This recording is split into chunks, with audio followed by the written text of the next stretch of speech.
Hello everyone, my name is Gaurav and welcome to the channel. So friends, आज इस video के अंदर हम बात करने वाले हैं एसबीआई पीओ के रिक्रूटमेंट के रिगार्डिंग। तो गाइज इसके अंदर 600 वैकेंसी आउट हुई है। मैं इस वीडियो के अंदर आपसे पूरी डिटेल में बात करने वाला हूं कि आपका सिलेक्शन प्रोसीजर क्या होगा, एप्लीकेशन फी क्या रखी हुई है और कौन सी कैटेगरी के लिए कितनी नंबर ऑफ पोस्ट है। आपके नंबर जो आपका फेज 1 एग्जाम होगा उसमें आपको क्या सिलेबस देखने को मिलेगा, फेज 2 में क्या मिलेगा, फेज 3 में क्या देखने को मिलेगा और इसकी अप्लाई करनी क्या डेट रहेगी, लास्ट डेट क्या होगी और आपको अगर अप्लाई करते हो तो आपको फी क्या पे करनी होगी।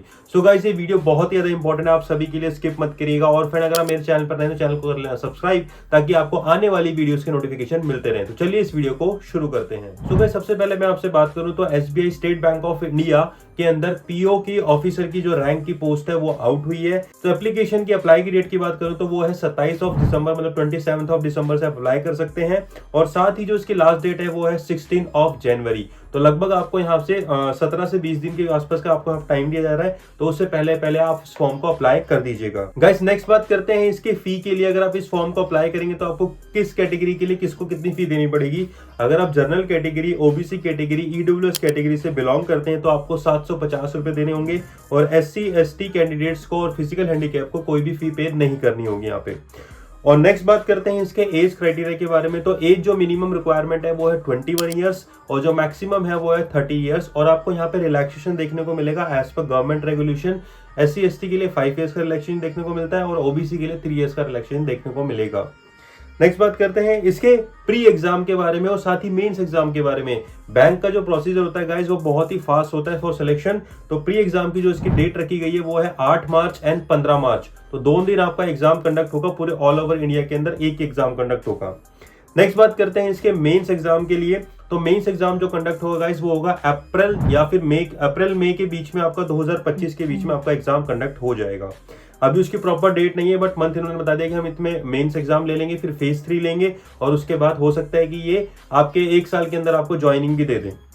तो बहुत ही अच्छी पोस्ट है, आप अप्लाई जरूर कीजिएगा। अगर आप बैंक पीओ की तैयारी कर रहे हैं तो definitely you have to apply for this form. Next बात करते हैं आपके इसके वैकेंसी के बारे में कि कौन सी कैटेगरी के लिए कितनी वैकेंसी रखी गई है। जनरल कैटेगरी के लिए यहाँ पे 240 पोस्ट है, ओबीसी के लिए 158 पोस्ट है, ईडब्ल्यूएस कैंडिडेट के लिए 58 पोस्ट है, एससी कैंडिडेट के लिए 87 पोस्ट है, एसटी कैंडिडेट के लिए 43 पोस्ट है। टोटल जो पोस्ट हो गई वो हो गई गाइस 586।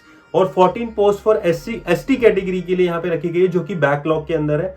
कोई भी मतलब अगर रखते हैं जैसे एब्सेंट वगैरह के लिए उसके अकॉर्डिंग यहाँ पे रखी गई है। तो 14 पोस्ट है, टोटल नंबर ऑफ पोस्ट हो गई आपकी 600। तो 600 ये परमानेंट पोस्ट है, ऑल ओवर इंडिया से आप अप्लाई कर सकते हैं। तो इस फॉर्म को अप्लाई करने के लिए आपको 16 जनवरी से पहले पहले फॉर्म भरना होगा। और गाइस, जो इसका एलिजिबिलिटी क्राइटेरिया वो है ग्रेजुएशन। अगर आप किसी भी फील्ड के अंदर ग्रेजुएट हो, चाहे वो बीएससी हो, बीकॉम से हो, बीएससी से हो, एनीथिंग एल्स, अगर आप ग्रेजुएट डिग्री आपके पास है या फिर उसके इक्विवेलेंट कोई भी डिग्री है आपके पास, देन आप इस फॉर्म के लिए अप्लाई कर सकते हो। नेक्स्ट बात करते हैं जो इसका मेन इंपॉर्टेंट टॉपिक होता है वो है सिलेक्शन प्रोसीजर। 3 फेज में एग्जाम कराता है बैंक। आपका फेज 1 होगा जो कि क्वालिफाई नेचर का होगा। फेज 2 एंड फेज 3 के यहाँ पे आपको जो मार्क्स होंगे वो काउंट होंगे फॉर फाइनल कट ऑफ। चलिए बात करते हैं इसके सिलेक्शन प्रोसीजर के बारे में। सो गाइस, सिलेक्शन जो प्रोसीजर होगा, प्री एग्जाम होगा आपका। इंग्लिश के लिए आपको 40 क्वेश्चंस आएंगे, क्वांटिटेटिव एप्टीट्यूड के अंदर आपके 30 क्वेश्चंस आएंगे और रीजनिंग एबिलिटी के अंदर आपके लिए यहाँ पे 30 क्वेश्चंस आएंगे। हर एक के लिए आपको यहाँ पे 20 मिनट्स देखने को मिलेंगे। तो आपका जो 1 आवर होगा वो इसमें टाइम कंज्यूमिंग आपका टाइम होगा। तो ये होगा आपका प्री एग्जाम जो कि होगा 8 मार्च एंड 15 मार्च को। अब बात करते हैं, अगर आप ये एग्जाम क्वालिफाई कर लेते हैं तो उसके बाद आपको बैठाया जाएगा मेंस में। और यहाँ पे होती है असली फाइट, जो कि आपके रियल में फाइटर होते हैं, उनके बीच में से आपको निकलना पड़ता है इन 600 पोस्ट के लिए। गाइस, बात करते हैं इसके मेंस एग्जाम के बारे में जो कि होने वाला है फेज 2 में। तो जो इसका सिलेबस है वो ये है कि भैया रीजनिंग एंड आपको यहाँ पे कंप्यूटर एप्टीट्यूड देखने को मिलता है जो कि 40 क्वेश्चन होंगे, बट मार्क्स जो होंगे मैक्सिमम वो होंगे 60। डाटा एनालिस्ट एंड इंटरप्रिटेशन के लिए आपको 30 क्वेश्चन होंगे, मार्क्स होंगे 60। और जीए के general awareness, economics and banking knowledge आपको क्वेश्चन देखने को मिलेंगे 60, मार्क्स भी आपके यहाँ पे 60 ही होंगे।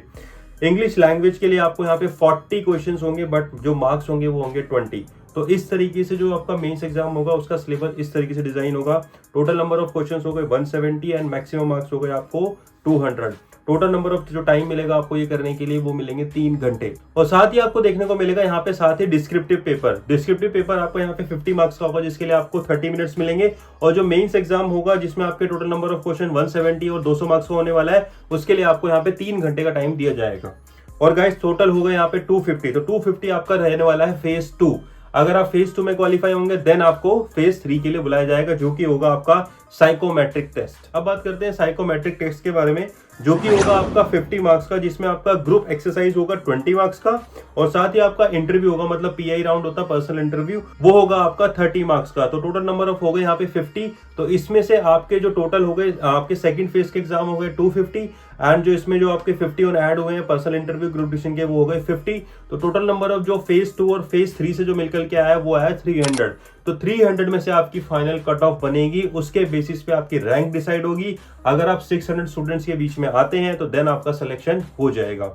तो ये पूरा क्राइटेरिया रहने वाला है एसबीआई पीओ बैंक के लिए। अगर आप इस फॉर्म के लिए अप्लाई करते हैं तो पूरा क्राइटेरिया आप समझ लिया होगा। अगर आपको फिर भी कोई डाउट रहता है तो साथ ही मुझे इंस्टाग्राम पे कांटेक्ट कर सकते हैं या फिर मुझे कमेंट करके भी पूछ सकते हैं। और गाइज मैं आपको ये बताना चाहता हूँ कि जो बैंक की जो तैयारी होती है गाइज, वो एसएससी थोड़ा सा हटके होती है। तो जो लोग एसएससी के लिए प्रिपरेशन करते हैं, मेरे को लगता नहीं कि वो बैंक का पेपर देना चाहेंगे। तो इसमें आपको कॉम्पिटिशन भी कम देखने को मिलता है बैंक के एग्जाम में, क्योंकि यहाँ पे नंबर ऑफ कैंडिडेट्स या फिर आपको बोलूँ कि एस्पिरेंट्स जो होंगे वो कम देखने को मिलेंगे इन कंपैरिजन टू एसएससी और दूसरे भी एग्जाम्स के लिए।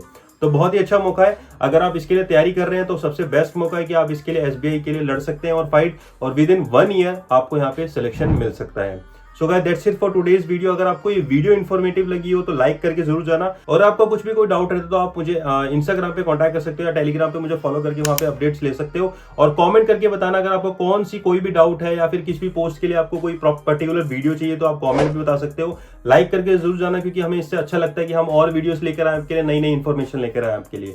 और चैनल को कर लेना सब्सक्राइब, ताकि आने वाली वीडियोस के नोटिफिकेशन आपको मिलते रहे। तो मिलूंगा नेक्स्ट वीडियो के अंदर। जय हिंद, जय भारत।